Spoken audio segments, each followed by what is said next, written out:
American president സ്ഥാനാർത്ഥി നിർണ്ണയിക്കാനുള്ള Republican കക്ഷിയുടെ new Hampshire primary തെരഞ്ഞെടുപ്പിൽ ഡൊണാൾഡ് ട്രംപിന് വിജയം. ഇതോടെ പ്രസിഡന്റ് സ്ഥാനത്തേക്ക് ഒരിക്കൽ കൂടി ട്രംപ് ബൈഡൻ പോരാട്ടത്തിന് സാധ്യതയേറുന്നുവെന്ന് ഞങ്ങളുടെ അമേരിക്കൻ പ്രതിനിധി മധു കൊട്ടാരക്കര റിപ്പോർട്ട് ചെയ്യുന്നു.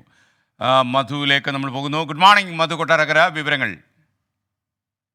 Good morning S K. നവംബറിൽ നടക്കുന്ന അമേരിക്കൻ പ്രസിഡൻഷ്യൽ തെരഞ്ഞെടുപ്പിൽ റിപ്പബ്ലിക്കൻ പാർട്ടിയുടെ സ്ഥാനാർത്ഥി ആരാകണമെന്നുള്ള ഒരു മത്സരമാണ് ഈ പ്രൈമറി ഇലക്ഷനിലൂടെ ഇപ്പോൾ അമേരിക്കയിൽ നടന്നുകൊണ്ടിരിക്കുന്നത്.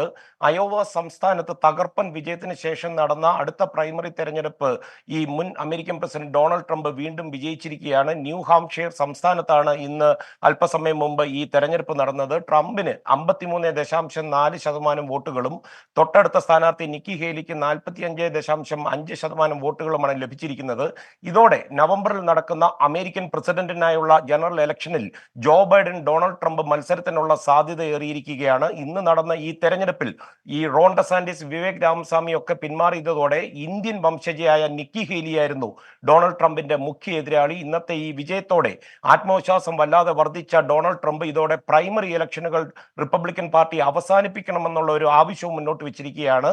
എന്നാൽ ഈ ശക്തമായ പോരാട്ടം കാഴ്ചവെച്ച നിക്കി ഹേലി മത്സര രംഗത്ത് തുടരുമെന്ന് തന്നെ വ്യക്തമാക്കിയിട്ടുമുണ്ട്. 4 പ്രധാന ക്രിമിനൽ കേസുകളിൽ 91 കുറ്റങ്ങൾ നേരിടുന്ന ഡൊണാൾഡ് ട്രംപിന്റെ പശ്ചാത്തലം ഒന്നും പാർട്ടി വോട്ടർമാരെ സ്വാധീനിച്ചിട്ടില്ലെന്നുള്ളതിന്റെ ഒരു തെളിവും കൂടാണ് ഇന്നത്തെ വിജയം നൽകുന്നത്.